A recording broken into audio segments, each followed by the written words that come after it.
Les écoliers français lisent de moins en moins bien. C'est pas moi qui le dis, c'est une enquête, l'enquête Pearls, qui est réalisée tous les 5 ans, depuis 2001, dans 50 pays, et qui montre que nos élèves en classe de CM1 sont désormais nettement distancés par rapport à la moyenne des pays de l'Union européenne. Alors que faut-il faire?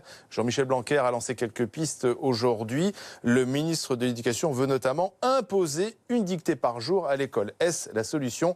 On en parle avec une maîtresse, une professeure d'école, porte-parole du SNUIP FSU, Francette Popinot. Bonsoir. Bonsoir. Et puis Marie-Estelle Pech, journaliste au Figaro, spécialiste des questions d'éducation. Alors tout d'abord, c'est une enquête très sérieuse qui permet bien sûr de nous comparer avec nos voisins européens. Et la comparaison est plutôt à notre désavantage. Elle n'est pas très flatteuse en effet. Et on voit qu'on continue, on avait un résultat déjà pas très satisfaisant ces dernières années. On continue à baisser, notamment sur tout ce qui touche à la compréhension des textes.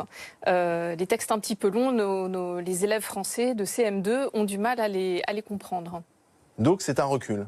C'est un recul qui se confirme et qui est effectivement assez inquiétant, alors, comme l'a rappelé le ministre de l'Éducation nationale ce matin. Francette Popinot, pourquoi est-on moins bon que nos voisins? Pourquoi les élèves français ont du mal, par exemple, à s'approprier un texte, à comprendre ce texte, notamment les textes un peu longs? Alors, il y a plusieurs raisons. Une raison principale, c'est que nous, on a mis l'accent beaucoup dans les programmes de 2008 sur l'entraînement de la langue, sur la partie déchiffrage, on fait du son et du coup, on a mis un petit peu de côté le sens. Or, on sait qu'il faut travailler parallèlement le déchiffrage, le décodage, mais aussi le sens, la compréhension des textes. Et ça, le plus tôt possible. Alors, un des écueils que nous avons par rapport à nos voisins européens, c'est que nous avons une école maternelle qui est formidable, qui travaille très bien, mais travailler le langage avec 30 élèves dans la classe, c'est quand même pas simple. Donc on a un problème de taille des classes et on voit que les pays qui ont de meilleurs résultats que nous ont des tailles de classe inférieures. Donc ça, c'est aussi un élément à prendre en compte. Ça commence à faire beaucoup parce qu'en maths, on n'est pas très bon, c'est ce qu'on nous expliquait il y a encore quelques semaines. En français, en lecture non plus. Ça fait beaucoup quand même. Oui, et c'est assez lié, bien sûr. Alors, vous l'avez dit, il y a plusieurs explications. Je veux bien qu'il y ait trop de monde dans les classes. Enfin, il y a toujours eu beaucoup d'élèves. Il y a une question de méthode aussi, quand même. Est-ce qu'il y a des questions de méthode, d'enseignement? On sait que par exemple, Jean-Michel Blanquer entend relancer, j'ai l'impression, la querelle un peu des méthodes de lecture. Est-ce qu'il vaut mieux des méthodes qui penchent plus vers la syllabique, plus avec un départ global? Je crois que la méthode globale, c'était terminé. Alors la méthode globale est terminée depuis les années 60-70, mais on continue à avoir des méthodes mixtes qui mélangent un peu global et syllabique. C'est une question de proportion en fait. On a des dizaines et des dizaines par exemple, de manuels de lecture différents qui sont utilisés dans les classes. Et Jean-Michel Blanquer a dit qu'il allait se pencher sur la question et voir quels étaient, par exemple, les manuels les plus efficaces.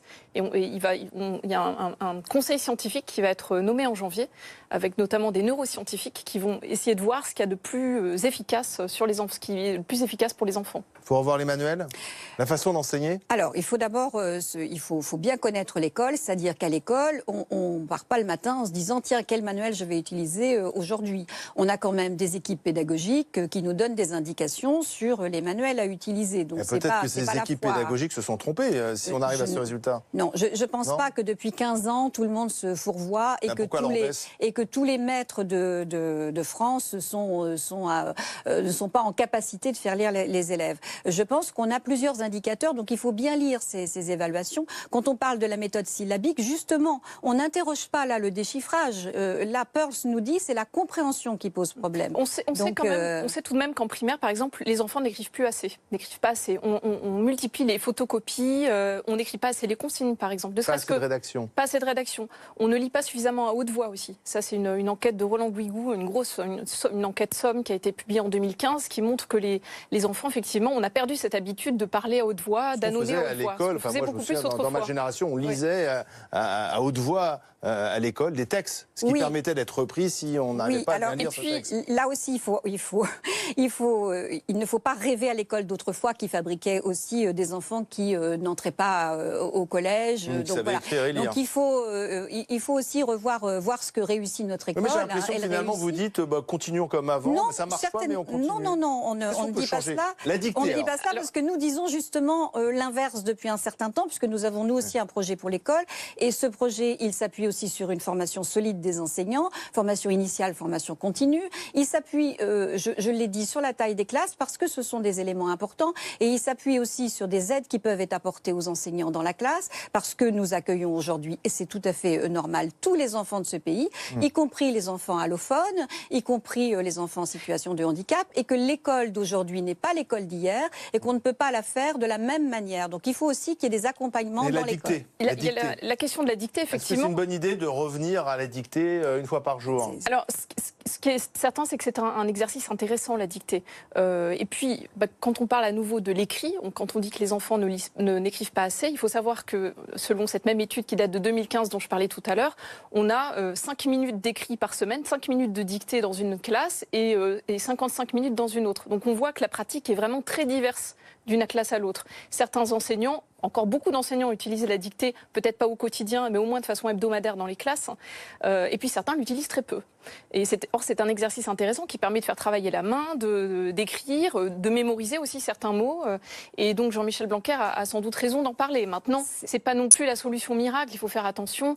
C'est un exercice d'évaluation avant tout, la dictée. Donc c'est pas l'exercice ultime qui va permettre, si vous voulez, de relever le niveau d'orthographe de tous les élèves en France. Est-ce qu'on fait des dictées là, mais on n'en fait pas tous les jours? Oui, on fait des dictées. Il faut. Vous savez, par exemple, vous en faites quoi, une fois par semaine? Alors, moi, j'ai des pratiques différentes puisque je fais une dictée une fois par jour et à la fin de la semaine, on a quelque chose qui rassemble. Mais ça dépend comment on parle de la dictée. Nous, on regarde aussi avec les enfants pourquoi on écrit les choses de telle ou telle façon. C'est ça l'intérêt. Mais là, quand je fais cela, je ne fais pas de travail sur la compréhension. Je crois qu'il ne faut pas s'éloigner du sujet. À chaque fois qu'on a une difficulté sur l'école, nos réponses sont plus de dictée ou plus de calcul mental. Ça viendra sûrement sur les mathématiques. Les enseignants font des dictées, les enseignants font du calcul mental à hauteur différente, peut-être pas d'une suffisamment. classe à l'autre. Est-ce que c'est avec cela qu'on va aider les enfants à comprendre ce que dit Blanquer, et à intégrer la culture la grammaire, de l'écrit? le vocabulaire, l'orthographe, la dictée. Voilà, en gros, c'est... Oui, c'est ça. C'est les vieilles recettes, finalement, qu'on va en même temps, pour calquer apprendre à sur, écrire, il faut connaître sa grammaire, il faut connaître sa grammaire, il faut connaître l'orthographe. Mais là, ce que nous dit... C'est des vieilles recettes, c'est peut-être les bonnes recettes. C'est peut-être les bonnes recettes. Ce sont des recettes qui sont quand même pas utilisées partout, sur tout le territoire de la même façon. Ce que nous dit... En fait, chacun fait ce qu'il veut dans les classes. Il y a quand même une autonomie pédagogique très forte des enseignants. Donc certains, effectivement, comme je vous dis, vont faire 5 minutes de dictée par semaine, ce qui est quand même pas beaucoup. Attendez, vous êtes en train de me dire que Jean-Michel Blanquer, à la tribune, il dit « je veux chaque jour une dictée ». En fait, les profs feront ce qu'ils veulent. La consigne ne sera pas forcément suivie. Tout dépend. Pour l'instant, il n'y a rien. C'est-à-dire que là, il dit qu'il veut le faire. Est-ce qu'il va y avoir une circulaire?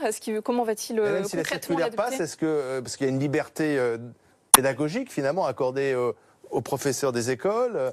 Oui, ils ont quand même des comptes à rendre. Les enseignants, ils sont inspectés. Il y a quand même un contrôle sur ce qu'ils font. Après, c'est vrai qu'ils ont une forte autonomie. Et encore une fois, dans les textes, on a quand même des indications on tend vers des exercices écrits, etc. Or, vous voyez que d'une classe à l'autre, c'est extrêmement variable. On a de 5 minutes dans une classe, 55 minutes dans une autre. C'est quand même très différent. Est-ce que vos collègues, alors vous-même vous faites une dictée par jour, mais est-ce que vos collègues vont appliquer cette, j'allais dire injonction, non, cette recommandation du ministre, un jour une dictée? Oui, il faut faire la distinction entre la liberté pédagogique et la liberté de la manière d'enseigner et qui est normale, puisque les enseignants ont Bac+5, ils ont une certaine expertise de leur métier, donc ils peuvent aussi apporter des nuances. Il n'empêche qu'ils sont avant tout agents de l'État et qu'ils ont un programme. S'il y a une injonction de dictée, on fera des dictées, mais ça ne résout pas le problème qui est posé aujourd'hui. C'est un problème de sens, un problème de compréhension. Il faut travailler le langage très tôt. On a quand même dans ce pays des enfants qui sont en dessous du seuil de pauvreté. Ces enfants-là sont très éloignés de la culture en général et de la culture de l'écrit en particulier. Les enfants en dessous du seuil de pauvreté, il y en a aussi en Allemagne, il y en a en Espagne. Mais on a plus d'enseignants en Allemagne, plus d'enseignants en Espagne et moins d'élèves dans les classes. Dans Pire, c'est pas uniquement les enfants les plus pauvres qui ont des problèmes de compréhension, c'est dans toutes les strates de la population. On a les élèves aisés ont également un niveau d'orthographe qui baisse et un niveau de compréhension qui baisse. Et puis lire à la maison aussi, c'est important. Bien sûr, il faut un environnement effectivement de lecture, un environnement où on croise l'écrit à la maison, bien évidemment, mais il faut que l'école puisse aussi compenser. Vraiment, sincèrement, il faut renforcer la formation des enseignants. Ça fait maintenant 20 ans que nous le disons. Ouais. Je pense qu'on a un vrai défaut et on pourra toujours poser des dictées. Si on a des enseignants non formés, on n'y arrivera pas. Merci Francette Popinot, merci à ma consoeur Marie-Estelle Pêche.